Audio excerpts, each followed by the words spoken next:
Welcome to Mukta series 2। আজকে আমি তোমাদের জন্য যে ড্রামাটা নিয়ে এসেছি তার নাম হলো ফ্লোরিস্ট পিউনি সিজন 2। তো শুরু করার আগে আমি তোমাদেরকে বলতে চাই, যারা প্রথম সিজন দেখোনি তারা অবশ্যই আগে প্রথম সিজনটা দেখে আসো। আমি ভিডিও লিংক ডেসক্রিপশন বক্সে এবং কমেন্ট বক্সে দিয়ে দিয়েছি। তোমরা অবশ্যই সেখান থেকে আগে প্রথম সিজনটা দেখে আসবে, তারপর এখান থেকে দেখা শুরু করবে, নয়তো কিছুই বুঝতে পারবে না। কারণ প্রথম সিজন যেখানে শেষ হয়েছে, দ্বিতীয় সিজন ঠিক সেখান থেকেই শুরু হয়েছে। তো আর কথা না বাড়িয়ে চলো আমরা শুরু করি। প্রথম সিজনের শেষে আমরা দেখেছিলাম মুদান এবার নতুন আরেকটা বাগান বা একটা পার্কের মতো শুরু করেছে। সেখানে প্রথম সিজন শেষ হয়ে গিয়েছিল। দ্বিতীয় সিজন ওই দিনের রাত থেকে শুরু হয়। রাতের সিনে আমরা দেখতে পাই যেখানে মুদান তার বাগান এবং পার্কে কর্মরত সকল কর্মচারীদের কিছু টাকা বা বোনাস দেয়। এরপর সবাই মিলে খাবার খেতে বসে। একটু পরে লিয়ান এসে বলে, আপু তুমি ড্রিঙ্ক করো না, তোমার শরীর খারাপ হয়ে যাবে, তুমি আমার বানানো পিঠা খেয়ে দেখো। ইয়াং বলে, তোমার আপু ড্রিঙ্ক করতে অনেক ভালোবাসে, আজ তো খুশির দিন, আজ তুমি ওকে আটকিও না। মুদান লিয়ানের বানানো পিঠা একটু ভেঙে খায়, এরপর বলে এটা অনেক ভালো হয়েছে, তুমি সবাইকে দাও। তাই লিয়ান চলে যায়। ইয়াং একটু পিঠা খেতে চাইলে মুদান তাকে না করে। বাকিরা সবাই এটা দেখে চুপ হয়ে থাকে। তাই মুদান তাকে নিজের হাতে পিঠা খাইয়ে দেয়। এরপর সে তাকে একটু দূরে নিয়ে গিয়ে বলে, আমাকে হয়তো আজ সারা রাত এখানে থাকতে হবে, আপনি বরং বাড়ি চলে যান। ইয়াং বলে, সেটা কি ভালো দেখায়? মুদান বলে, আপনি শুধু শুধু এখানে কেন সময় নষ্ট করবেন, আপনি চলে যান, আমি অন্যদের বুঝিয়ে বলবো। ইয়াং এরপরে নাটক করে বলতে থাকে, আমি তাহলে আসছি, তুমি কিন্তু বেশি ড্রিঙ্ক করো না, তুমি অসুস্থ হয়ে গেলে আমার ভালো লাগে না। তাদের এসব মাখামাখি দেখে এরা তো সবাই অনেক খুশি হয়ে যায়। ইয়াং চলে যায়। পরদিন সকালে ইয়াং এর আরেকজন কনকিউবাইন জিয়াং এর কাছে তার কয়েকজন দাসীরা বলতে থাকে, আপনার হেয়ারপিন আমরা দাফুর ঘরে পেয়েছি। দাফু বলে, এই হেয়ারপিন আমি জীবনেও চোখে দেখিনি, এটা আমার কাছে কি করে আসবে? জিয়াং বলে, তুমি চুরি করনি, তার মানে মুদান করেছে। সে তার এক দাসীকে পাঠিয়ে দেয় ইয়াংকে ডেকে আনার জন্য, আর এদিকে বাকি দাসীকে আদেশ দেয় দাফুকে মারার জন্য। দাফু তখন একটা চাকু নিয়ে নিজেকে ডিফেন্ড করতে শুরু করে। সে বলে, শত্রুতা করলে আমার সঙ্গে করো, মুদানের সঙ্গে নয়। তখন ইয়াং এর আসার শব্দ শুনে জিয়াং চাকু দিয়ে নিজের হাত কেটে ফেলে। ইয়াং আসলে সে তার কাছে গিয়ে কান্না করে বলতে থাকে, দাফু আমাকে আঘাত করেছে। দাফু চিৎকার করে কিছু বলতে চাইলে ইউ এসে তাকে থামিয়ে দেয়। এরপর দাফু ইয়াংকে সবকিছু খুলে বলে। এখানে সে বারবার দাঁড়িয়ে বলছিল, এই সব কিছুতে মুদানের কোনো দোষ নেই, আপনাকে মুদানের উপর বিশ্বাস রাখতে হবে।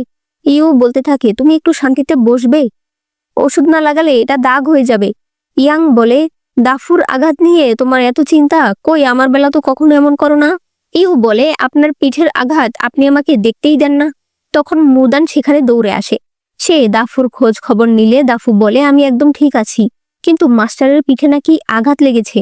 মুদান ইয়াংকে নিয়ে বাইরে আসে। সে বলে, জিয়াং আমার সঙ্গে হিংসা করতেই পারে, কিন্তু এবার সে দাফুকে টেনেছে, আমার তাকে একটা শাস্তি দিতেই হবে। ইয়াং বলে, অবশ্যই, তুমি যেটা ভালো মনে করবে সেটাই করবে। মুদান বলে, আপনার পিঠের ব্যথা কি ওই দিন যেদিন আমাকে পিঠে করে নিয়ে এসেছিলেন সেদিন লেগেছে? ইয়াং বলে, তোমার মনে আছে? সে বলে, আমি মাতাল ছিলাম, মরে যাইনি যে মনে থাকবে না। এরপরে দেখা যায় জিয়াং গোসল করছে। তার দাসী বলে, মুদান আর মাস্টারের মধ্যে অনেক ঝগড়া হয়েছে, আজ অবশ্যই সে আপনার কাছে আসবে। জিয়াং ভীষণ খুশি হয়ে যায়। তবে একটু পরেই দেখা যায় জিয়াং এর সারা শরীরে অ্যালার্জি দেখা দিয়েছে। সে দাসীকে বলে, এইভাবে আমি মাস্টারের সামনে গেলে কিভাবে আমি তার ভালোবাসা পাবো? তুমি বরং মাস্টারকে বলে দাও আমার অনেক ঠান্ডা লেগেছে, অন্য কোনো দিন আমার ঘরে আসতে। 2 দিন পর জিয়াং মুদানের কাছে আসতে থাকে। সে বলতে থাকে, সব ডাক্তার দেখিয়ে ফেলেছি, কেউ এর চিকিৎসা করতে পারেনি, অবশ্যই এর ওষুধ একমাত্র মুদানের কাছেই আছে। সে মুদানকে ডাকতে থাকলে ভেতর থেকে মুদান বলে, আমি এখন তোমার সঙ্গে কথা বলতে পারবো না, কারণ দাফু তোমার হেয়ারপিন চুরি করেছে। মুদান বলে, তোমার কারণে দাফুর শরীরে আঘাত লেগেছে, এখন তুমি কি বলবে? তুমি নিজেকে 100টা থাপ্পড় দাও, তাহলে হয়তো আমি তোমাকে ক্ষমা করে দিতে পারি।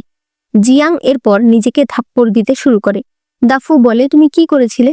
মুদান তখন বলে, শাওচুন নতুন একটা ওষুধ বানাতে গিয়ে এটা বানিয়ে ফেলেছিল, এই ওষুধটা আমি ওর গোসলের পানিতে দিয়েছিলাম। এরপরে মুদান বাইরে এসে তাকে ওষুধ দিয়ে বলতে থাকে, আমি ব্যবসায়ী মানুষ, তোমার সঙ্গে ঝগড়া করার সময় আমার একদম নেই, আমি আশা করব আমার সঙ্গে হিংসা করে তুমি আর এরকম পাগলামি করবে না। জিয়াং বলে, আমি বুঝতে পারছি না, মন্ত্রীর সঙ্গে বিয়ে হওয়ার পরেও তুমি কেন টাকা পয়সা নিয়ে পড়ে থাকো, জানি না মন্ত্রী তোমার মধ্যে কি দেখেছে। মুদান বলে, চেহারা সুন্দর হওয়ার পাশাপাশি আমি আশা করব তোমার অন্য কোনো গুণ আছে, গাছ লাগানো, সেলাই করা, মেকআপ বানানো, কিছু একটা যদি তুমি পারো আর যদি কাজ করতে চাও তাহলে আমাকে এসে বলতে পারো, আমি তোমাকে সাহায্য করব। সে তাকে ওষুধ দিয়ে পাঠিয়ে দেয়। এদিকে রাতের বেলা ইয়াংকে দেখানো হয় যে কিনা আরো অনেক মন্ত্রীদের সঙ্গে ব্রথেলে ড্রিঙ্ক করছিল। একটু পরে মুদান সেখানে আসে আর ইয়াংকে একটু রাগ দেখিয়ে বলতে থাকে, আমিও তো বলি এত রাত হয়ে গেছে এখনো বাড়ি কেন ফিরছে না, এখানে বসে সময় কাটাচ্ছ। ইয়াং এখানে বোঝায় যে সে মুদানকে অনেক ভালোবাসে এবং তাকে অনেক ভয় পায়। সে তার সঙ্গে চলে আসে। গাড়িতে বসে ইয়াং বলতে থাকে, তুমি এত দেরি করে কেন আসলে? আর একটু হলে তো এরা আমাকে ঘরে নিয়ে যেত। মুদান বলে, আরে আমি সময়ের আন্দাজ পাইনি, তবে আজ আপনি একটু বেশি নাটক করে ফেলেছেন। ইয়াং বলে, যেগুলো কথা আমি বলেছি সেগুলো সত্যি না ঠিকই, তবে তোমার মতো সোলমেট পাওয়া খুব কঠিন। তুমি আমাকে সবকিছুতে হেল্প করো, তাই অবশ্যই তোমার সঙ্গে ভালো ব্যবহার করা আমার দায়িত্ব। মুদান বলে, আপনি কি ড্রিঙ্ক করেছেন? আপনি আমার প্রশংসা কেন করছেন? আমার লজ্জা লাগছে। এদিকে দেখা যায় শাওচুন তার ডাক্তারের দোকানে ছিল, তখন সেখানে তার বাবা আসে। অন্যদিকে মুদান লিয়াংকে লেখা শিখাচ্ছিল। তখন তার মনে পড়ে সে লিয়ানের বোন শ্যাঙ্গিকেও লেখাপড়া শিখিয়েছিল। তখন সেখানে ইয়াং আসে। সে একটা পেন্টিং নিয়ে এসেছে। তারা সবাই মিলে সেটা দেখছিল। ওই সময় দাফু এসে শাওচুনের কথা বলে। এরপরে মুদানেরা শাওচুনের বাবার কাছে গেলে তার বাবা বলে, আমি আপনাদেরকে এত বিশ্বাস করেছি, অথচ আপনারা আমার মেয়েকে ডাক্তারি করার জন্য উস্কাচ্ছেন। এতে ওর ভবিষ্যৎ অন্ধকারের দিকে যাচ্ছে, আপনারা বুঝতে পারছেন? আমি ওকে কোনো ভালো ঘরে বিয়ে দিতে পারবো? তখন শাওচুন সেখানে আসে। সে বলে, ওদের কি দোষ? আমি সারা জীবন ডাক্তারি পড়তে চেয়েছি, ডাক্তার হওয়া আমার স্বপ্ন, আমি অনেক কষ্টে এই পর্যন্ত এসেছি। তার বাবা বলে, তুমি কিছুই বুঝতে পারছো না, এরকম চললে তুমি কখনোই একটা ভালো পরিবারে যেতে পারবে না। সে বলে, আমি ভালো পরিবারে যেতে চাই না, আমি ডাক্তারি করে মানুষের সেবা করতে চাই। তার বাবা তখন বলে, তুমি ডিসিশন নাও, তুমি আমার কাছে থাকবে নাকি ওদের সঙ্গে ডাক্তারি করতে চলে যাবে, তোমাকে যে কোনো একটা বাঁচতে হবে। শাওচুন তার বাবার হাত ছেড়ে দিয়ে তাকে সম্মান জানায়, এরপর বাইরে চলে যায়। তার বাবা চিৎকার করে বলতে থাকে, তাহলে মনে রাখবে আমার কোনো মেয়ে নেই। বাইরে এসে সে একটা ফুল গাছ দেখছিল। সে বলতে থাকে, লোকে বলে এই ফুল বাড়িতে রাখতে হয় না, তারপরেও বাবা রেখেছে, কারণ আমার এই ফুল পছন্দ। তবে বাবা জানেই না আমি এই ফুল বাড়িতে রেখেছি যাতে আমি বাবার জন্য ওষুধ বানাতে পারি, তার ঘন ঘন গলা ব্যথা যেন ভালো হয়ে যায়। মুদান আর দাফু বলে, তুমি একটু শান্ত হও, দেখবে তোমার বাবা নিজে থেকেই সবকিছু মেনে নেবে। এরপরে এরা সবাই বাজারে যাচ্ছিল। ইয়াং লিয়াংকে ঘোড়ায় উঠতে বললে সে বলে, দুলা ভাই, আপনি কেন আমার উপর রেগে আছেন? আপনি জানেন ঘোড়া থেকে পড়ে গেলে আমি আঘাত পাবো, আমাকে এভাবে শাস্তি না দিলে হয় না? ইয়াং বলে, আমি তোমাকে ভালো কথা জিজ্ঞেস করলাম, তুমি এগুলো কেন বলছো?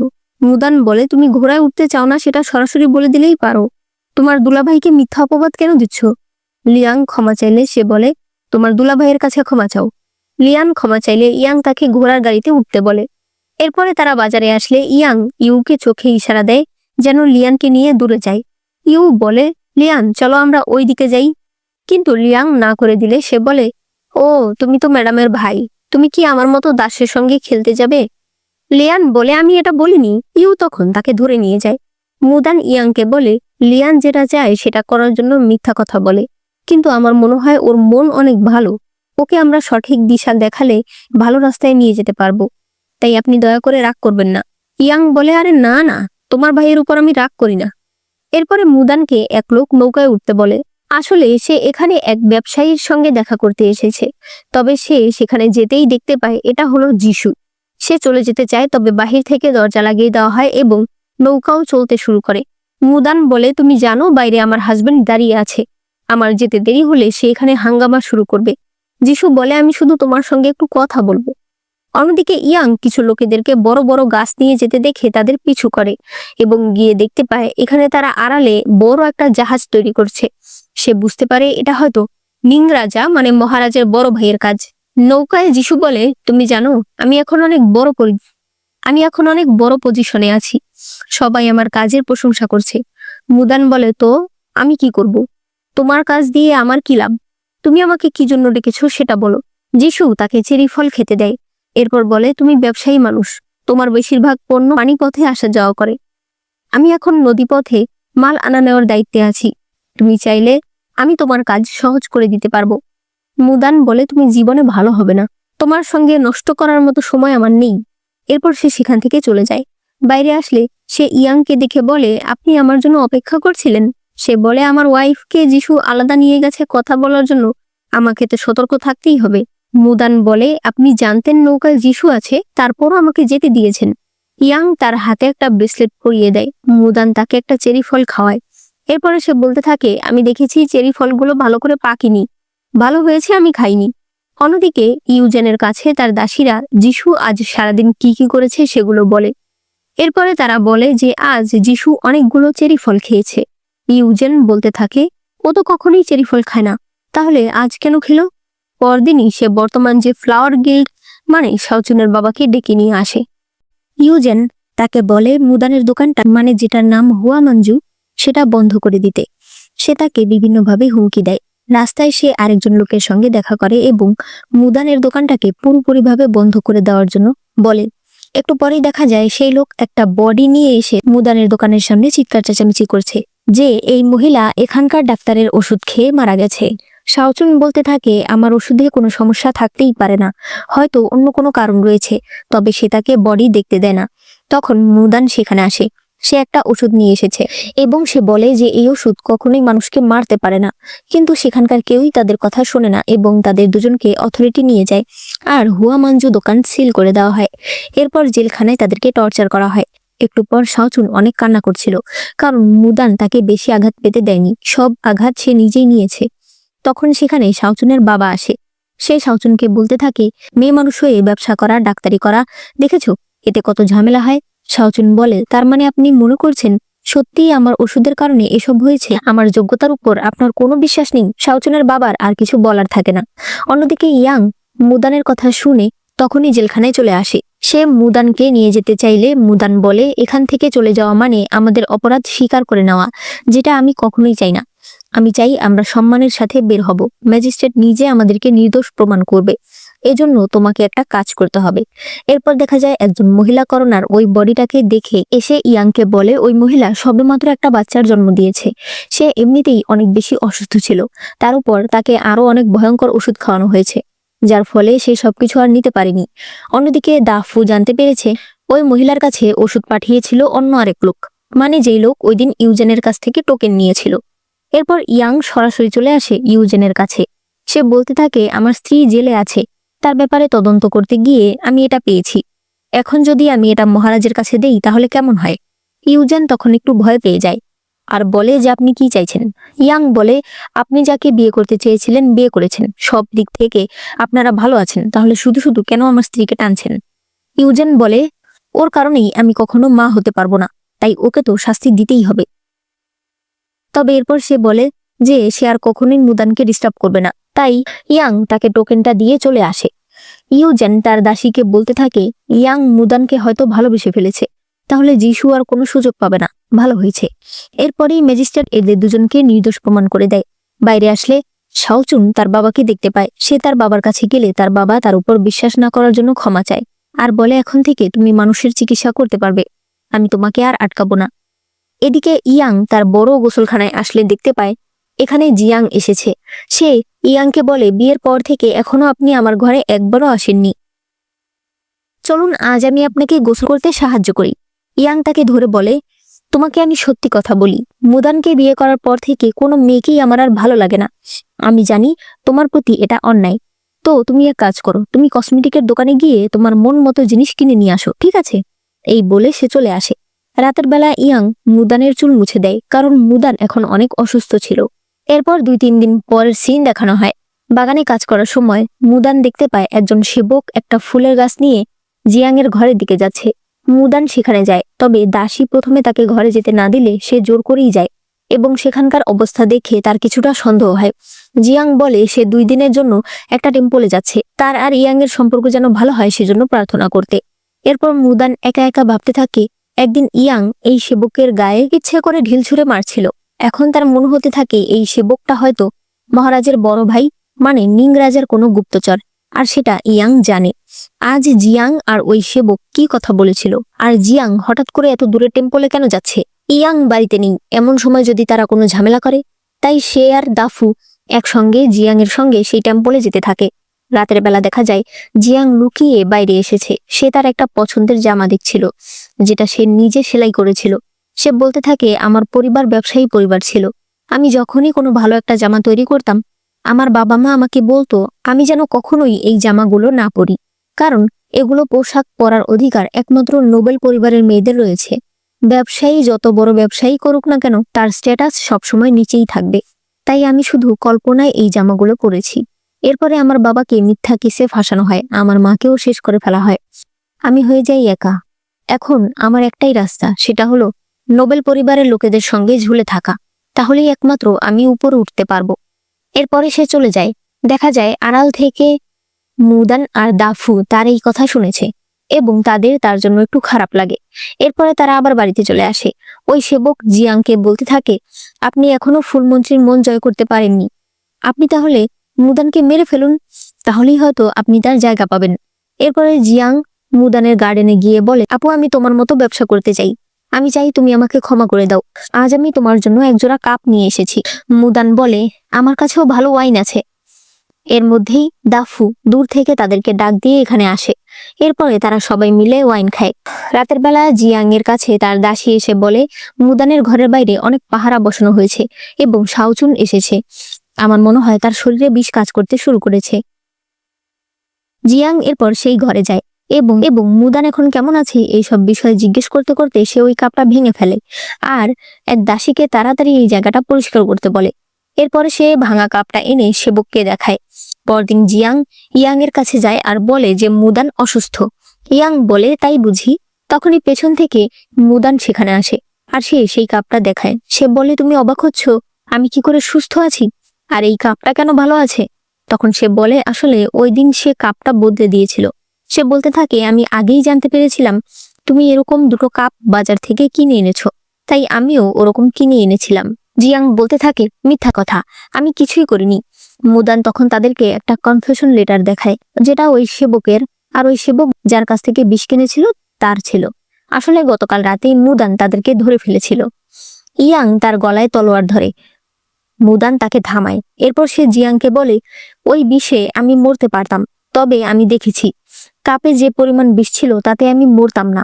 অর্থাৎ তুমি আমাকে মারতে চাওনি, তাই তোমাকে আমি আবার একটা অপশন দিচ্ছি। তোমাকে আমরা আবার নিং রাজার কাছে ফিরিয়ে দেব। হয়তো সে তোমাকে অন্য কারো কাছে দ্বিতীয় স্ত্রী বা তৃতীয় স্ত্রী হিসেবে বিয়ে দেবে। আরেকটা অপশন হলো, জিয়াং নামে এই পৃথিবীতে কেউ থাকবে না, তুমি অন্য এক জায়গায় চলে যাবে। আমি সেখানে তোমার কাজ করার সকল কিছু পাঠিয়ে দেব। সেখানে তুমি স্বাচ্ছন্দ্যে বাঁচতে পারবে। হতে পারে তোমার ভালোবাসার কোনো মানুষ পেয়েও যেতে পারো। তুমি বলো তুমি কি করবে? জিয়াং বলে, তুমি আমার অনেক উপকার করেছো, কিন্তু নিং রাজাকে আমি ধোকা দিতে পারবো না, তাই আমাকে নিং রাজার কাছেই পাঠিয়ে দাও। এরপরে দেখা যায় ইয়াং নিং রাজাকে বলছে, ও যে কাজ করেছে এরপর ওকে আর আমার কনকিউবাইন হিসেবে আমি রাখতে পারছি না। আমি ওকে জেলে দিতাম, তবে তার চেয়ে ভালো আমি আপনার কাছে দিয়ে গেলাম। নিং রাজা এতে রাজি হয়। বাড়িতে এসে ইয়াং আর মুদান একসঙ্গে ড্রিঙ্ক করে সেলিব্রেট করছিল, কারণ একটা ঝামেলা তারা সরাতে পেরেছে। পরদিন মুদান রাজপ্রাসাদে যায়। ইউ বলে, আজ নিং রাজার দূর সম্পর্কের এক আত্মীয় যার নাম শাও, তার মেয়ে আসছে। একটু পরে দেখা যায় রানী এসেছে এবং তার সাথে শাও পরিবারের সেই মেয়েটা এসেছে। মুদানের মনে পড়ে এই মেয়েটাই তাকে একদিন রাস্তায় বাঁচিয়েছিল, অর্থাৎ মুদানকে রাস্তায় যেদিন রানী বাঁচিয়েছিল সেদিন তার সাথে এই মেয়েটাও ছিল। এর নাম সুশি এবং সে ইয়াং এর অনেক ভালো বন্ধু। একটু পর সুশি দোলনায় খেলছিল, হঠাৎ করে সে পড়ে যেতে থাকলে পেই নামে একজন লোক তাকে বাঁচায়। এরপর ইউজেন পেইকে বলতে থাকে, সুশি আর ইয়াং ছোটবেলার বন্ধু। সুশিকে বিয়ে করতে হলে এমন কিছু করতে হবে যাতে সুশি তোমাকে বিয়ে করতে বাধ্য হয়। পরদিন ইয়াং মুদানকে নিয়ে নৌকায় ঘুরতে আসে। মুদান বলে, হঠাৎ আপনি আমাকে কেন এনেছেন? কোনো কারণ ছাড়া তো আপনার আসার কথা না। তখন ইয়াং সামনের এক প্যাভিলিয়নের জানালায় তাকে দেখায়। দেখা যায় সুশি আর পেই এখানে এসেছে। মুদান বলে, ও আপনার ছোটবেলার বান্ধবী এসেছে অন্য এক লোকের সঙ্গে দেখা করতে, সেটা আপনার সহ্য হচ্ছে না? ইয়াং বলে, এইসব কি বলছো? ওর সঙ্গে আমার ওরকম কোনো সম্পর্ক নেই। কিন্তু মুদান তার কথা বিশ্বাস না করলে ইয়াং বলে, আমি কিন্তু এবার পানিতে ঝাঁপ দেব, আমি তো বলছি ওর সঙ্গে আমার কোনো সম্পর্ক নেই। এরপর সে একটা চাকু নিয়ে নৌকায় একটা ছিদ্র করে দেয়। সে বলতে থাকে, এই বাহানা ধরেই আমরা এখন ওই প্যাভিলিয়নে যাব। এরপরে তারা ওই প্যাভিলিয়নে আসে আর সবচাইতে ভালো শিল্পীকে ডাকতে বলে। একজন সেবক বলে, সে তো মিস্টার পেই এর ক্যাবিনে আছে। ইয়াং বলে, তাহলে আমি সেখানেই যাচ্ছি। এদিকে দেখা যায় সুশির শরীর খারাপ হয়ে যায়। তখন পেই তার কাছে গেলে সুশি বুঝতে পারে পেই তাকে ড্রাগ দিয়েছে। পেই বলতে থাকে, যদি তোমার সঙ্গে আমার কিছু হয়ে যায় তাহলে আমাকে তোমার বিয়ে করতেই হবে। তখনই ইয়াং আর মুদান সেখানে আসে। ইয়াং পেইকে ডাক দিয়ে বাইরে নেয়। মুদান ভেতরে গিয়ে সুশিকে দেখে। পেই অনেক বড় ঘরের ছেলে ছিল, তাই ইয়াং তাকে বেশি কিছু বলতে পারে না। রাজার ভয় দেখালেই পেই সেখান থেকে চলে যায়। একটু পর সুশির জ্ঞান ফিরে আসে। ইয়াং বলে, ও কিছুই করতে পারেনি, তাই তোমার ভয় পাওয়ার বা আফসোস করার কিছু নেই। সুশি বলতে থাকে, নিং রাজা ওর সঙ্গে আমার বিয়ে ঠিক করেছে, এখন আমি এই বিয়ে কিভাবে রিজেক্ট করি। বাড়িতে আসলে ইয়াং মুদানকে একটা রিপোর্ট দেয়, যেখানে পেইয়ের ব্যাপারে সবকিছু লেখা ছিল, যে সে খুব খারাপ চরিত্রের লোক। প্রত্যেক মাসে সে একটা করে নতুন কনকিউবাইন রাখে, এরপরে তাদেরকে বিক্রি করে দেয়। অন্যদিকে নিং রাজা যিশুকে বলে রানী মা হতে চলেছে, কয়েকদিন পরে এই উপলক্ষে একটা অনুষ্ঠান আছে। যিশু বলে, আপনি চিন্তা করবেন না, রাজার কোনো উত্তরাধিকার থাকবে না, অর্থাৎ সে হয়তো কিছু প্ল্যান করছে। এরপর রানীর উদ্দেশ্যে করা অনুষ্ঠান দেখানো হয়। সেখানে মোটামুটি সবাই উপস্থিত ছিল। একটু পরে ইয়াং প্রত্যেকের জন্য নতুন এক ধরনের পিঠা নিয়ে আসে। পিঠার ঘ্রাণ শুকে মুদান রানীকে বলে, এর মধ্যে সুগন্ধি জাতীয় কিছু দেওয়া হয়েছে, দয়া করে আপনি খাবেন না। সুশির পালিত কুকুর সেই খাবারটা খায়, আর সাথে সাথেই সে মাটিতে লুটিয়ে পড়ে। ইউজান সাথে সাথেই ইয়াংকে বন্দি করতে বলে। এরপরে ডাক্তার এসে পরীক্ষা করে বলে, শুধুমাত্র রানীকে যে খাবারটা দেওয়া হয়েছিল সেটাতে বিষ ছিল, বাকি আর কোনো খাবারে বিষ নেই। রানী বলে, আমার মনে হয় এটা কোনো ভুল বোঝাবুঝি। একজন দাসী বলে, আমি ফুলমন্ত্রীকে রান্নাঘরে যেতে দেখেছি। আরেকজন সেবক বলে, উনি আমাকে এটা দিতে বলেছিলেন। একজন গার্ড এসে জানায়, এই সেবকের ঘরে অনেকগুলো স্বর্ণমুদ্রা পাওয়া গেছে। সেবক ইয়াং এর কাছে তার প্রাণ ভিক্ষা চাইতে থাকে। ইউজান বলে, ফুলমন্ত্রী, এবার আপনি কি বলবেন? ইয়াং বলে, আমি ওকে চিনিই না, কি বলার আছে আমার? মুদান বলে, আমার স্বামী প্রতিদিন রাজপ্রাসাদে আসা যাওয়া করে, সে যদি রানীকে মারতে চাইতো তার কাছে হাজারটা উপায় ছিল, কেন আজ অনুষ্ঠানের দিনে সে নিজে খাবার তৈরি করে নিয়ে আসবে তাকে মারার জন্য? এই কথায় কোনো যুক্তি আছে? এতে স্পষ্ট বোঝা যায় কেউ তাকে ফাঁসাচ্ছে। রানী বলে, আমি ইয়াংকে বিশ্বাস করি, আমরা অবশ্যই এটা ইনভেস্টিগেশন করব। ইউজান বলে, ততদিন ফুলমন্ত্রীকে জেলখানায় থাকতে হবে, কারণ আইন সবার জন্য সমান। ইয়াং এতে রাজি হয়ে যায়। এরপর ইয়াং জেলখানায় যায়। পরদিন মুদান ইয়াং এর সঙ্গে দেখা করার জন্য সেখানকার গার্ডেদের অনেক কিছু দিতে চায়, তবে তারপরও কেউ অনুমতি দেয় না। একটু পরে সুশি সেখানে আসে। সে দেখতে পায় মুদান একটা ফুলের গাছ নিয়ে এসেছে। সুশি শুধুমাত্র টোকেন দেখালেই তাকে ভেতরে যেতে দেওয়া হয়। আজ প্রথমবার মুদান বুঝতে পারে স্ট্যাটাস অনেক বড় জিনিস। এরপরে সেই ইয়াং এর সঙ্গে কথা বলছিল আর বলছিল যে, আমাকে বলো আমি কি কোনো কিছুতে সাহায্য করতে পারবো? কিন্তু ইয়াং বলে, আমি বাড়িতে নেই, তুমি বাড়ি থেকে এক পাও বের হবে না, আমার বাড়ি তোমার জন্য নিরাপদ। তবে মুদান তো আর বসে থাকার মেয়ে না। সে দেখতে পায় যিশু লোকজন নিয়ে কোথাও যাচ্ছে। সে বুঝতে পারে যিশু ইয়াং এর সেই ব্রথালটাতেই যাচ্ছে। যদি সেখানে সে কোনো রকম ত্রুটি পায় তাহলে ইয়াং আর জেলখানা থেকে বের হতে পারবে না। সে দাফুকে তাদের আগে সেখানে যেতে বলে, আর সে নিজে যিশুর রাস্তা আটকে দেয়। সে বলতে থাকে, আমার পায়ে অনেক ব্যথা পেয়েছি, দয়া করে আমাকে একটু চিয়ান বাজারে নিয়ে যাবে? যিশু রাজি হয়। এরপর যখন তারা গাড়িতে যাচ্ছিল, মুদান বলে, এটা তো চিয়ান বাজারের রাস্তা না। যিশু বলে, ওই ফুলমন্ত্রীর জন্য তুমি আমার কাছে নত হতে রাজি আছো, তবে তোমার সঙ্গে তো আর আমি সহজে বাইরে বের হতে পারি না, তাই এই সুযোগটাই আমি কাজে লাগালাম। এরপর দেখা যায় দাফুকেও তারা ধরে নিয়ে এসেছে এবং এদের দুজনকেই তারা ইয়াং এর বাড়িতে দিয়ে যায়। এরপর দেখা যায় ওই বথালে সবাই তদন্ত করছিল। তখন দেখানো হয় মুদান এরপর একটা বড় ল্যাম্প ঝুলিয়ে দিয়েছে। ফ্ল্যাশব্যাকে দেখানো হয় ইয়াং বলেছিল, যদি কখনো এমন কোনো পরিস্থিতি আসে যখন তুমি কাউকে কিছু বলতে পারছো না, তখন তুমি এই বাতিটা জ্বালাবে। এর প্রত্যেকটা সাইডে আলাদা আলাদা দোকানের ছবি আছে। বর্তমানে মুদান ওই ব্রথালের ছবিটাই ঝুলিয়ে দিয়েছিল। ইউ এটা দেখতে পেয়ে ব্রথালের ওইরানের কাছে কবুতরের মাধ্যমে চিঠি পাঠিয়ে দেয়। ওইরান যিশুকে বলে, আপনি কি কিছু পেলেন? একজন লোক এসে বলে যে, আমরা সন্দেহজনক কিছুই পাইনি। এরপর যিশু লোকজন নিয়ে ইয়াং এর বাড়িতে তদন্ত করতে আসে। তবে মুদান একটা তলোয়ার নিয়ে গেটের সামনে দাঁড়িয়ে যায়।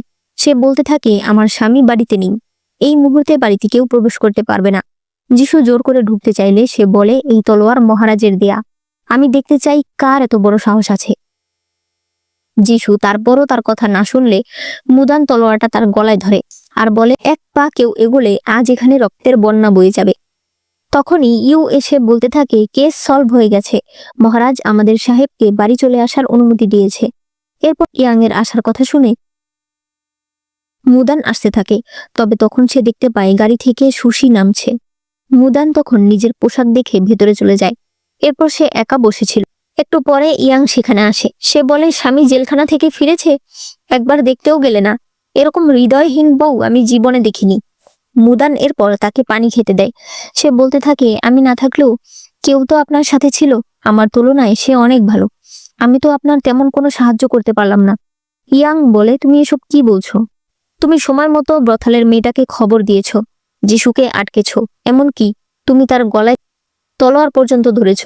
হ্যাঁ মুদান, তুমি না বললেও সবকিছুই আমার কান পর্যন্ত আসে, তাই তুমি কখনোই আর এই ধরনের কথা বলবে না।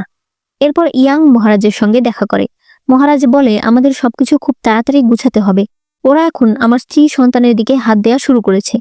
যদি ওই দিন মুদান না থাকতো তাহলে সব শেষ হয়ে যেত। এদিকে নিংরাজা যিশুকে অনেকগুলো কথা শোনায়, কারণ সে তার কাজ ঠিক করে করতে পারেনি। এরপর দেখা যায় সুশি ইয়াং এর বাড়িতে থাকার জন্য এসেছে। রাতের বেলা সুশি আর মুদান কথা বলছিল। মুদান তাদের অনেক কসমেটিক্স দেখায়, এরপর একটা ক্রিম দেখায় যেটা দাগ রিমুভ করে। সুশি বলে, এটা কি 10 বছরের পুরনো দাগ দূর করতে পারে? মুদান বলে, আমি তো ট্রাই করে দেখিনি, তবে তুমি ট্রাই করে দেখতে পারো। সুশি ইয়াং এর সঙ্গে কথা বলতে এসে বলে, তোমার কি মনে আছে একবার আমরা একটা খরগোশ ধরতে গিয়েছিলাম? তখন তুমি পাহাড় থেকে পড়ে গিয়ে তোমার পিঠে কেটে গিয়েছিল, যেটা এখনো দাগ থাকার কথা। তোমার মা বলেছিল বাড়ির মানুষ ছাড়া ওই দাগ আর কেউ দেখতে পাবে না, তাই আমি কান্না থামিয়েছিলাম। তবে মুদান জানেই না তোমার পিঠে একটা দাগ রয়েছে, তার মানে তোমরা মিথ্যা স্বামী স্ত্রী। কিন্তু তুমি এটা কেন করলে? ইয়াং বলে, ওই সময়ে ওর জীবন অনেক ঝুঁকিতে ছিল, আর আমিও বিয়ের হাত থেকে বাঁচতে চাইছিলাম, তাই আমরা এই সিদ্ধান্ত নিয়েছি। তবে তুমি এই কথাটা আর কাউকে বলো না। সুশি কথা দেয় সে এই কথা আর কাউকে বলবে না। পরদিন যিশু মুদানের দোকানে আসে এবং অনেকগুলো কসমেটিক্স কিনে নেয়। কসমেটিক্স গুলো সে ইউজেনের কাছে পাঠায়। তবে ইউজেন কসমেটিক্সের গায়ে সিল দেখে বুঝতে পারে এগুলো মুদানের দোকানের। সে প্রচন্ড রেগে যায়। সে মনে করে তার আগের স্বামী একদিন তাকে ছেড়ে তার কনকিউবানের কাছে যাচ্ছিল। ইউজেন বলছিল, আজ আমার জন্মদিন, আজ তুমি যেতে পারবে না। তার স্বামী বলছিল, ও প্রেগনেন্ট, আমাকে ওর কাছে যেতেই হবে। নিজে তো প্রেগনেন্ট হতে পারছো না, কোন হিসেবে তুমি আমাকে দোষ দিচ্ছ? কিন্তু ইউজেন কোনোভাবেই তাকে যেতে দেবে না। তার স্বামী তখন তাকে ধাক্কা দিয়ে ফেলে দেয়। ইউজেন একটা ছোট্ট টুল দিয়ে তাকে আঘাত করে। এরপর আবার সে ডাক্তার ডাকতে যেতে থাকলে তার স্বামী বলতে থাকে, আমি তোকে ডিভোর্স দিয়ে দেব। এই কথা শুনে ইউজেন দরজা লাগিয়ে তাকে আবার আঘাত করে অজ্ঞান করে ফেলে। এরপর একটা ল্যাম্প তার গায়ে ফেলে দেয়। এভাবেই সে তার স্বামীকে মেরেছিল। বর্তমানে সে বলতে থাকে, এখন আবহাওয়া শুষ্ক, আগুন লাগার ভয় বেশি, আর আগুন লাগলে একসাথে সব ছাই হয়ে যায়। এদিকে মুদান আর সবাই মিলে খাবার খাচ্ছিল। হঠাৎ করে দুজন গার্ড এসে বলে, ফুলমন্ত্রী আপনাদের জন্য খাবার পাঠিয়েছে। 2 বক্স আমরা ভেতরে এনেছি, বাকিগুলো বাইরে আছে। দাফু বলে, আমি একবার বাড়িতে যাব, ফুলমন্ত্রীকে কিছু বলার থাকলে আমাকে বলে দাও। মুদান কয়েকটা ফুল তার হাতে দেয় আর একটা কবিতা বলে দেয় ইয়াংকে বলার জন্য। দাফু ইয়াং এর কাছে সেই ফুলগুলো দেয়, তবে কবিতাটা সে বলতে পারে না। সে বলে, আপনি খাবার পাঠিয়েছেন, এজন্য মুদান আপনাকে ধন্যবাদ জানিয়েছে। ইয়াং বলে, মিথ্যা কথা বলার কি দরকার, আমি আবার কখন খাবার পাঠালাম? এটা শুনে দাফু অবাক হয়ে যায়। সে বলে, অনেকগুলো বক্স খাবার পাঠিয়েছেন, 2টো ভেতরে আনা হয়েছে, বাকিগুলো বাইরে আছে। ইয়াং বুঝতে পারে এটা কোনো জাল, তাই তারা তখনই বেরিয়ে পড়ে। এদিকে দেখা যায় ভেতরে সবাই খাবার খাচ্ছে, আর বাইরে বক্সগুলো থেকে আলকাতরা নিচে পড়ে গেছে এবং পুরো ফ্রেগরেন্স গার্ডেনে আগুন লেগে যায়। বাইরে যিশু আর তার লোকজন দাঁড়িয়েছিল। যেহেতু সেও ইউজেনের পেছনে লোক লাগিয়েছিল, তাই সে এটা জানতে পেরেছে। এখন সে ভেতরে যাচ্ছে না, সে চায় আগুন আরো গুরুতর হোক। এরপর সে গিয়ে মুদানের জীবন বাঁচাবে, এতে মুদান তার উপর কৃতজ্ঞ থাকবে। একটু পর যখন সে ভেতরে যেতে চায়, তখন ইউজেন তার সৈনিকদের নিয়ে চলে আসে। সে তাকে ভেতরে যেতে না করে, তবে যিশু তার কথা শোনে না। সে তার গলা চেপে ধরে। এরপর সে সামনে যেতে চাইলে সেনারা তাকে অজ্ঞান করে নিয়ে আসে। অন্যদিকে মুদানেরা অনেক কষ্টে নিজেদের জীবন বাঁচাচ্ছিল। ইয়াং এসে মুদানকে বাঁচাতে ভেতরে যায়। তখন আগুন দেখে তার অনেক বছর আগের কথা মনে পড়ে। একদিন সে, বর্তমান যে মহারাজ সে আর মহারাজের বড় বোন 3 জন এক ঘরে আটকা পড়েছিল, আর সেখানেও আগুন লেগেছিল। মহারাজের বড় বোন বলছিল, তুমি যুবরাজকে নিয়ে চলে যাও, এরপর আমাকে বাঁচাতে এসো, আমি তোমার জন্য অপেক্ষা করছি। তবে ইয়াং মহারাজকে নিয়ে বাইরে আসার সাথে সাথেই ওই বাড়ি ভেঙে দাউ দাউ করে আগুন জ্বলতে থাকে, তাই সে আর ওই আপুকে বাঁচাতে পারে না। মূলত এজন্যই সে আগুন ভয় পায়। তবে এখন সে আর মুদান মিলে একটা মেয়েকে বাঁচায়। বাইরে আসলে মুদান তার কতগুলো দামি ফুলকে বাঁচাতে চায়, তবে সে অজ্ঞান হয়ে যায়। পরদিন সকালে যখন তার জ্ঞান ফেরে, তখন সে তার সাধের বাগান দেখে নিরাশ হয়ে পড়ে। একটু পর দাফু তাকে ওই দামি ফুলগুলো দেখায় আর বলে যে এগুলো ইয়াং বাঁচিয়েছে। একটু পরে ইয়াং সেখানে আসে। মুদান বলে, আপনি আগুন ভয় পান, তারপরও এত কিছু করেছেন। ইয়াং অনেক বেশি ধোঁয়া ইনহেল করাতে কথা বলতে পারছিল না। সে ইশারা দিয়ে কিছু বলতে চাইলে ইউ বলে, সাহেব বলছে সে আগুন ভয় পায়, কিন্তু তার ভালোবাসার মানুষের জন্য সে সব কিছু করতে পারে। ইয়াং তখন তাকে ধাক্কা দিয়ে সরিয়ে দেয়। তারা সবাই চলে গেলে ইয়াং মুদানকে 3টা ফায়ার ওয়ার্কস দেয় আর বলে কখনো বিপদ হলে এগুলো জ্বালাতে, যাতে ইয়াং সরাসরি তাকে বাঁচাতে চলে আসতে পারে। এরপর সে ভাঙা গলায় বলে, চিন্তা করো না, আমরা আবার নতুন করে শুরু করব, আমি আছি তোমার সাথে। পরদিন মুদানেরা বাইরে আসলে মুদানের একটা পুরুষের হেয়ারপিন পছন্দ হয়, যেটা ইয়াং তাকে যে একটা জেডের চিরুনি দিয়েছিল সেটার মতোই। তাই সে সেটা ইয়াং এর জন্য কিনে। এরপর দাফুকে সেটা ইয়াংকে পাঠিয়ে দিতে বলে। রাস্তার মাঝে দাফুকে এক লোক একটা কাজে ডাকে, তাই সে লিয়াংকে সেটা ইয়াংকে দিয়ে দিতে বলে। এরপরে লিয়ান ইয়াং এর কাছে সেই হেয়ার পিনটা নিয়ে আসে। সে বলে, আপু এটা পাঠিয়েছে, আপু বলেছে কিছু কথা মুখে বলতে হয় না, বুঝে নিতে হয়। ইয়াং একবার বক্সটা খোলে, তারপর বলে, ঠিক আছে আমি বুঝতে পেরেছি, তুমি চলে যাও। এরপর আবার সে বক্সটা খুললে আমরা দেখতে পাই হেয়ার পিনটা ভাঙা। ইয়াং মনে মনে বলে, কাউকে হেয়ার পিন দেওয়া মানে তাকে প্রপোজ করা, আর যেহেতু ও হেয়ার পিনটা ভেঙে দিয়েছে, তার মানে হয়তো ওর প্রতি আমার দুর্বলতা ও বুঝতে পেরেছে, তাই আমাকে সতর্ক করেছে যাতে আমি আর ওর প্রতি দুর্বল না হই। একটু পর মুদান বাড়িতে আসে। দেখা যায় ইয়াং সুশির সঙ্গে কথা বলছে। সুশি বলে, ইয়াং এর জন্মদিন, তাই আমি চাই তুমি মানে তোমার দোকানের সবাই ওর জন্মদিনের আয়োজন করো। মুদান ইয়াংকে বলে, আমি যে আপনাকে উপহার পাঠিয়েছিলাম, আপনি কি দেখেছেন? আপনি নিশ্চয়ই বুঝতে পেরেছেন আমি কি বলতে চেয়েছি। সুশি বলে, দেখো আমি জানি তোমাদের বিয়েটা মিথ্যা, তাই আমার সামনে নাটক করতে হবে না, তুমি যা বলতে চাও সরাসরি বলতে পারো। মুদানের তখন মনটা খারাপ হয়ে যায়, আর ইয়াং এর মন খারাপ দেখেও তার মনে হয় তার হয়তো হেয়ার পিনটা দেওয়া উচিত হয়নি। এরপর মুদান আর তার দোকানের সবাই মিলে ইয়াং এর জন্মদিনের জন্য পুরো বাড়ি সাজাতে থাকে। বিকালবেলা অনুষ্ঠান শুরু হয়ে যায়। মুদান দূর থেকে এগুলো দেখছিল। হঠাৎ করে সুশি ইয়াং এর গলা ধরে শুয়ে পড়ে। মুদান এটা দেখে আর সহ্য করতে পারে না, সে সেখান থেকে চলে আসে। ইয়াং সুশিকে বলে, তুমি বেশি ড্রিঙ্ক করে ফেলেছো। সুশি বলে, না, আমি অনেকদিন ধরেই তোমাকে এই কথাগুলো বলতে চাইছি। একদিন না একদিন তোমাকে বিয়ে করতেই হবে। বিয়ে করার জন্য আমি তোমার জন্য পারফেক্ট। ইয়াং বলে, আমি সারা জীবন তোমার বড় ভাই হয়ে থাকবো। আমি কখনো তোমাকে বিয়ে করতে পারবো না। আমি দোয়া করি তুমি যেন এমন কাউকে খুঁজে পাও যে তোমাকে ভালোবাসবে এবং তুমিও তাকে ভালোবাসবে। অর্থাৎ ইয়াং তাকে সরাসরি রিজেক্ট করে দেয়। এরপরে সুশি বলতে থাকে যে সে এই বাড়ি থেকে চলে যাচ্ছে। ইয়াং তাকে আটকায় না। সে ওই বক্সটা খুলে হেয়ারপিনটা বের করে। দেখা যায় সেটা সে জোড়া দিয়েছে। সুশি যখন চলে যাচ্ছিল তখন মুদানের সঙ্গে দেখা হয়। সুশি বলে, তুমি কি আমার উপর রেগে আছো? মুদান বলে, তুমি এসব কি বলছো? আমার তোমার উপর রাগ করার কোনো অধিকার নেই। তুমি চিন্তা করো না, আমি কখনো তোমার সঙ্গে হিংসা করব না। সুশি বলে, তুমি কি ইয়াংকে পছন্দ করো? আড়াল থেকে ইয়াং এইসব শুনছিল। মুদান বলে, না না, আমরা শুধুমাত্র পার্টনার। এরপর এরা দুজন চলে যায়। ইয়াং ইউকে বলে, ও যখন আমাকে ভাঙা হেয়ারপিনটা দিয়েছে তখনই আমার সবকিছু বোঝা উচিত ছিল।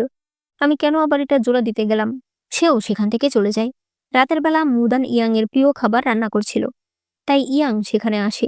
মুদান বলে, চলুন আমরা শেষবার একসাথে খাবার খাই। ইয়াং বলে, তোমার সঙ্গে আমার কোনো ঝগড়া হয়নি, তাহলে শেষবার মানে? মুদান বলে, আমি ফ্রেগ্রেন্স গার্ডেনে চলে যাচ্ছি। ইয়াং বলে, এই প্যাভিলিয়ন খালি থাকবে, তোমার যখন ইচ্ছা হবে তুমি চলে এসো। মুদান বলে, আমি আর আসবো না, আমি তো চলে যাচ্ছি, তাই আমার ডিভোর্স লেটারটা পাঠিয়ে দিন। ইয়াং এই কথা শুনে উঠে পড়ে। এরপর আবার বলে, যদি ভবিষ্যতে কখনো দরকার পড়ে তাহলে অবশ্যই আমাকে বলো। এরপর সে চলে যায়। পরদিন ইয়াং জানতে পারে ওই দিন ফ্রেগ্রেন্স গার্ডেনে যে দুজন আলকাতরা নিয়ে এসেছিল তাদেরকে পাওয়া গেছে।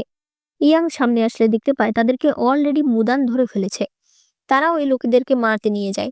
মুদান বলে, ওরা বলেছে ওদেরকে নাকি ইউজেন এই কাজ করতে বলেছে, কিন্তু কথা হলো ওরা আলকাতরা কোথায় পেল? ইয়াং বলে, এগুলো নিং রাজার কাজ, আমাকে খুঁজে বের করতে হবে সে এত আলকাতরা কোথায় রেখেছে, সেখানে হয়তো আরো আছে। তাই মুদান আর ইয়াং একসঙ্গে মিলে এই কেস ইনভেস্টিগেট করতে চায়, কারণ মুদান ইউজেনকে একটা শাস্তি দিতে চায়। এইবার ইউজেন অনেক লোকের খাবারের উৎস, থাকার জায়গা নষ্ট করে দিয়েছে। এরপর তারা দুজন মিলে অস্ত্রের বক্সের ভেতর লুকিয়ে নিং রাজার গোডাউনে যায়। সেখানে তারা অনেক আলকাতরা দেখতে পায়। ইয়াং সেগুলো পুড়িয়ে ফেলে। পরদিন ইয়াং মহারাজকে এই সব কিছু বলে। একটু পরেই দরবার ডাকা হয়।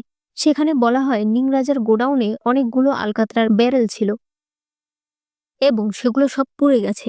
মহারাজ জিজ্ঞেস করে, আপনি এত আলকাতরা কেন এনেছেন? নিং রাজা বলে, আসলে এক ডাকাত দল জাহাজে করে এগুলো নিয়ে যাচ্ছিল। আমি তাদেরকে আটকে সেগুলো আমার ওয়্যার হাউসে এনে রেখেছি। আমি আপনাকে আজকেই বলতাম, তবে গতকাল রাতেই সেগুলো পুড়ে গেছে। মহারাজ জিজ্ঞেস করে, মোট কয়টা ছিল? নিং রাজা বলে, 50টা। একজন মুচি বলে, তবে ওয়্যার হাউসে শুধুমাত্র 48টি ব্যারেল পাওয়া গেছে। ইয়াং বলে, তাহলে বাকি দুটো কোথায়? আমাদের রাজ্য তো অনেক বিপদে আছে নিং রাজা। আপনি কি জানেন আমার স্ত্রীর সাধের বাগান পুড়ে গেছে, সেটাও আলকাতরাই আগুন লেগেছে। যারা আগুন লাগিয়েছে আমি তাদেরকে ধরলে তারা আপনার মেয়ের কথা বলেছে। ইউজানকে আনা হলে সে একেবারে অস্বীকার করে। ইয়াং বলে, তার মানে অন্য কেউ করেছে। মহারাজ তখন এই বিষয়ে ভালোভাবে তদন্ত করতে বলে। ইউজান বুঝতে পারে তদন্ত করতে গেলে তার বাবার মিথ্যা কথা সব ধরা পড়ে যাবে। তাই সে স্বীকার করে নেয় যে মুদানের উপর হিংসার কারণেই সে এরকমটা করেছে। ইয়াং বলে, আপনার স্বামী কয়দিন আগে আমার উপর প্রতিশোধ নিতে চাইল। আপনি আমার স্ত্রীর উপর প্রতিশোধ নিতে চাইলেন, মানে আপনারা স্বামী স্ত্রী মিলে কি শুরু করেছেন? নিং রাজা তখন আইন অনুসারে তাকে শাস্তি দিতে বলে। আইন অনুসারে তাকে 50টা বেতের আঘাত দেওয়া হয়। তবে যেহেতু ইউজেন রাজকুমারী ছিল তাই তাকে ঘরের ভিতরে শাস্তি দেওয়া হয়। মুদান সেখানেই ছিল। সে এরপর ভেতরে এসে তাকে বলে, তুমি এসব কেন করছো? আমি অলরেডি তোমাদের জীবন থেকে দূরে সরে এসেছি, তারপর তুমি এরকম কেন করছো? ইউজেন বলে, ও এখনো তোমাকে ভালোবাসে। তুমি জানো ভালোবাসা ছাড়া বিয়ে কতটা কষ্টের হয়? মুদান বলে, কেন তোমাকে এমন লোকের জন্য বাঁচতে হবে যে তোমাকে ভালোবাসে না? তুমি কি নিজের জন্য বাঁচতে পারো না? এভাবেই সে তাকে অনেক কিছু বোঝায়। এরপর চলে আসে রাতের বেলা। ইয়াং ডিভোর্স লেটার লেখে। পরদিন সকালে মুদান ইয়াং এর সঙ্গে কথা বলতে গেলে টেবিলের উপর ডিভোর্স লেটার দেখতে পায়। ইয়াং বলে, আমি এখনো তারিখ লিখিনি। মুদান বলে, কালি আর ব্রাশ দিন, আমি লিখে দিচ্ছি। ইয়াং বলে, আমি কালি তৈরি করিনি। মুদান বলে, এগুলো কি ধরনের কথা? আপনি বিয়ে করতে চাচ্ছেন, সুইসি আমার জন্য মন খারাপ করতে পারে। ইয়াং বলে, তোমাকে কে বললো আমি সুশিকে বিয়ে করব? তুমি এই জন্য বাড়ি ছেড়ে চলে যাচ্ছ? আমি ওকে কখনোই বিয়ে করব না। তুমি লেটারটা রেখে দাও। যদি কখনো তুমি চলে যেতে চাও তারিখটা বসিয়ে নিও। মুদান বলে, কয়দিন পর পর নিং রাজা বাড়ি তল্লাশি করতে আসে। এখন এরকম একটা জিনিস বাড়িতে রাখাই ঝামেলা। সে সেটা ছিঁড়ে ফেলে, অর্থাৎ তারা আবার একসাথেই থাকবে। এদিকে যিশু নিং রাজাকে বলে, ফুলমন্ত্রী অবশ্যই কিছু তার বাড়িতে লুকিয়ে রেখেছে। আমাদের তার বাড়িটা তল্লাশি করা উচিত। পরদিন মহারাজ ইয়াং এর বাড়িতে আসে। তারা দাবা খেলছিল। মুদানও সেখানেই ছিল। হঠাৎ করে ইউ এসে বলে, নিং রাজা আর যিশু এসেছে। নিং রাজা তাদের সঙ্গে ড্রিঙ্ক করছিল আর সেখানে একটা পারফরমেন্স হচ্ছিল। একটু পর ইয়াং সেতার বাজাতে শুরু করে, যার সুর শুনে মুদান কিছু একটা বুঝতে পারে।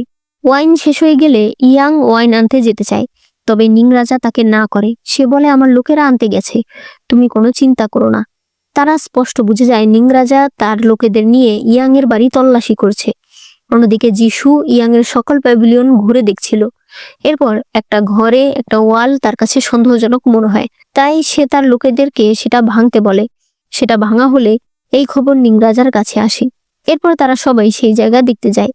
নিং রাজা বলতে থাকে, তুমি একটা সিক্রেট ঘর কেন বানিয়েছো? আমাদেরকে সেটা দেখতেই হবে।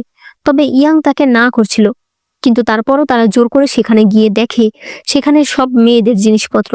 সবকিছু দেখে বোঝা যায় ইয়াং প্রায়ই এখানে মেয়েদের নিয়ে আসে। ইয়াং বলে, এই ব্যাপারে কেউ জানে না। আপনারা এটা দেখেছেন, এখন কি শান্তি পেয়েছেন? নিং রাজা বলে, এরকম প্রায় পুরুষরাই করে, এটা নিয়ে তোমার লজ্জা পাওয়ার কিছু নেই। তবে ইয়াং যিশুর উপর প্রচন্ড ক্ষেপে যায়। সে বলে, তুমি বারবার চেষ্টা করছো যাতে মুদানের সঙ্গে আমার সম্পর্ক নষ্ট হয়ে যায়। তুমি জানো এগুলো যদি মুদান জানতে পারে ও আমাকে ছেড়ে চলে যাবে। যদি নিং রাজা তোমার শ্বশুর না হতো আমি কবে তোমার অন্য পাটাও ভেঙে ফেলতাম। নিং রাজা যিশুকে তার কাছে ক্ষমা চাইতে বলে। যিশু ইয়াং এর কাছে ক্ষমা চায়। একটু পর তারা চলে গেলে মহারাজ মুদানের কাছে ধন্যবাদ জানায়। সে বলে, আজ তুমি না থাকলে কি যে হতো। ইয়াং বলতে থাকে, আমার আরো সতর্ক হওয়ার দরকার ছিল। আমার সঙ্গে এতগুলো জীবন জড়িয়ে আছে, আজ একটুর জন্য সবকিছু রক্ষা পেয়েছে। মহারাজ, আপনি আমাকে কথা দিন, যদি ভবিষ্যতে এমন কোনো দিন আসে যেদিন আমি ধরা পড়ে যাই, আমাদের সকল প্ল্যান ধরা পড়ে যায়, তখন আপনি কিন্তু বলবেন এই সব বিষয় আপনি জানেন না। মহারাজ, আপনি আমাকে কথা দিন, আপনি এইসবের মধ্যে জড়াবেন না। মহারাজ প্রথমে রাজি হতে চায় না, পরে তার অনুরোধে রাজি হয়ে যায়। মহারাজ চলে গেলে তারা সেই ঘরে আসে। ইয়াং বলে, এত অল্প সময়ে তুমি এগুলো গুছালে কি করে? তখন মুদান মনে করে ইয়াং এর সেতারের শব্দ শুনে সে দৌড়ে এই ঘরে আসে। এসে দেখতে পায় ইয়াং এর আরেকজন সেবক অলরেডি এই ঘর থেকে সবকিছু নিয়ে গেছে। মুদান বলে, ঘর যদি পুরো খালি থাকে তাহলেও সন্দেহ হবে, তাই সে তার দোকানে থাকা সকল মেয়েদের আঁকা বিভিন্ন পোস্টার আর মেয়েদের জিনিসপত্র এই ঘরে সাজিয়ে দেয়। এভাবেই মূলত আজকের দিনটা তারা বেঁচে যায়। এরপর কয়েকদিন পরে সিন দেখানো হয়। মহারাজ একটা বড় অনুষ্ঠানের আয়োজন করেছে। পাশের একটা রাজ্য থেকেও রাজা এবং তার মেয়ে এখানে এসেছে। অনুষ্ঠান ভালোই চলে। পাশের রাজ্যের ওই রাজকুমারী তার মার্শাল আর্ট সবাইকে দেখাতে চায়। এরপরে এই রাজ্যের যে রানী, সে তার সঙ্গে তীর প্রতিযোগিতা করে এবং তীর প্রতিযোগিতায় সে জিতে যায়। ওই রাজকুমারী বলে তার কাছে পিওনি ফুল অনেক ভালো লাগে, তবে যেহেতু এখন শীতকাল এবং চারদিকে বরফ পড়ছে, তাই এখন হয়তো পিওনি ফুল দেখা যাবে না। কিন্তু মুদান বলে যে এখনো পিওনি ফুল দেখা যায়, কিছু রেয়ার পিওনি আছে যেগুলো শীতকালেও ফোটে। সবাই তখন বলে তাহলে আমরাও দেখতে চাই। মুদান বলে ঠিক আছে। মুদান তখন একটা তারিখ দেয় আর বলে যে অমুক তারিখে সে সবাইকে পিওনি ফুল দেখাবে। এরপর ওই দিন চলে আসে। সবাই অধীর আগ্রহে ফুল দেখার জন্য বসেছিল। মুদান সেই ফুল সবাইকে দেখায়। সবাই প্রচন্ড খুশি হয়। মহারাজও অনেক খুশি হয়। মহারাজ এরপর মুদানের একটা টাইটেল লিখে দেয় যে মুদান এই রাজ্যের সকল ব্যবসায়ীদের চিফ। এতে মুদান আর বাকিরা সবাই অনেক খুশি হয়। মহারাজ আজ মুদান আর ইয়াংকে প্রাসাদেই থাকতে বলে। এরপরে মহারাজ তার স্ত্রীকে বলছিল ওই রাজা তার কাছে বিয়ের প্রস্তাব জানিয়েছে, তার মেয়েকে সে এখানে বিয়ে দিতে চায়। তোমার কি কোনো আপত্তি আছে? রানী বলে, আপনি রাজা, রাজ্যের ভালোর জন্য আপনার যা করার প্রয়োজন আপনি করবেন, আমার কোনো আপত্তি নেই। তবে এতে রাজার অনেক খারাপ লাগছিল। সে রানীকে বলে, তাহলে তুমি আমার জন্য কাগজ কলম নিয়ে আসো, আমি এখনই আদেশনামা লিখে দেব। রানী তার জন্য কাগজ কলম আনতে গেলে সেখানে সে একটা কলম দেখতে পায়, যেটা একদিন সে রাজাকে দিয়েছিল। রাজা বলে, আমি জানি এই কলমটা তুমি আমার ভাইকে দিয়েছিলে, যাকে তুমি ভালোবাসতে, তবে সে তো আর বেঁচে নেই, তুমি কখনোই আমাকে বিয়ে করতে চাওনি, দাও কলমটা আমি ভেঙে ফেলি। তখন রানী বলে, আপনি কি করে বুঝলেন যে এই কলমটা আমি আপনার ভাইকে দিয়েছিলাম, আপনাকে নয়? রাজা তখন একটু অবাক হয়। রানী বলে, এই কলমটা আমি আপনাকেই দিয়েছিলাম, তবে আপনি আমার মনের কথা বুঝতে পারেননি। রাজা তখন অনেক অবাক হয়ে যায় যে সে এতদিন ধরে ভেবে এসেছে যে রানী হয়তো তার ভাইকে ভালোবাসতো, আর এই কারণেই বিয়ের পর থেকেই সে রানীর কাছ থেকে দূরে দূরে থেকেছে। কারণ তার মনে হয়েছে সে রানীর কাছে গেলে রানী হয়তো দূরে দূরে থাকতো, সপ্তাহে একদিন বা মাসে একদিন তার ঘরে থাকতো, এর বেশি থাকতো না। তবে সে কখনোই বুঝতে পারেনি রানী তাকে ভালোবাসে। আজ তাদের ভুল বোঝাবুঝি সব মিটে যায় এবং রাজা কথা দেয় সে অন্য কাউকে বিয়ে করবে না। এদিকে মুদান আর ইয়াং এর ঘুম আসছিল না। মুদান ইয়াং এর কাছে বলে, তোমার ভবিষ্যৎ প্ল্যান কি? তুমি ভবিষ্যতে কি করতে চাও আমাকে একটু বলো, তোমরা কিভাবে নিংরাজাকে হারাতে চাও? ইয়াং বলে, তুমি এই বিষয়ে কখনো পড়বে না, তুমি আমার থেকে দূরে থাকবে। যখনই এরকম কোনো সমস্যা আসবে আমি তোমাকে চাঙ্গান থেকে অনেক দূরে পাঠিয়ে দেব, যাতে কেউ তোমাকে ছুতে না পারে। মুদানের তার কথাগুলো খারাপ লাগে। এরপরে তারা বাইরে গেলে মুদান ড্রিঙ্ক করতে থাকে। এরপর সে ইয়াং এর কাঁধে মাথা রেখে বলে, আমি মরতে ভয় পাই না ইয়াং, আমি তোমাকে পছন্দ করি। ভবিষ্যতে কি হবে না হবে ওই চিন্তা আমি করি না। ভবিষ্যতে যদি আমি মারাও যাই আমার কোনো অনুশোচনা নেই। পরদিন সকালে এরা দুজন বাড়ি যাওয়ার সময় রাস্তায় সুশির সঙ্গে দেখা হয়। মুদানের কাজ ছিল তাই মুদান আগে আগে চলে যায়। সুশি ইয়াংকে বলে, আচ্ছা তুমি কি এখনো তোমার মনের কথা ওকে বলনি, কবে বলবে? ইয়াং বলে, আজ রাতেই বলবো, আমি সবকিছু প্ল্যান করে রেখেছি। এরপর মুদান বাজারে ছিল। হঠাৎ করে তার সামনে পেই এসে দাঁড়ায়। আসলে সে ইয়াং এর উপর প্রতিশোধ নিতে চায়, তবে ইয়াংকে তো পায় না, তাই সে মুদানকে ধরতে এসেছে। অন্যদিকে ইয়াং পুরো বাড়ি সাজিয়েছে। সে কল্পনা করে মুদান এসেছে এবং সে মুদানকে তার ভালোবাসার কথা বলছে। তবে এরপর তার কল্পনা ভেঙে যায়। ইউ এসে বলে মুদানকে পেই কিডন্যাপ করে নিয়ে গেছে। আর এখানেই এই প্রথম পার্টটি শেষ হয়ে যায়। এর আর একটাই পার্ট আসবে। ভালো লাগলে অবশ্যই একটা লাইক করে দিও, কমেন্টে কেমন লেগেছে সেটা জানিও, আর চ্যানেলে নতুন হলে চ্যানেলটাকে অবশ্যই সাবস্ক্রাইব করে দিও।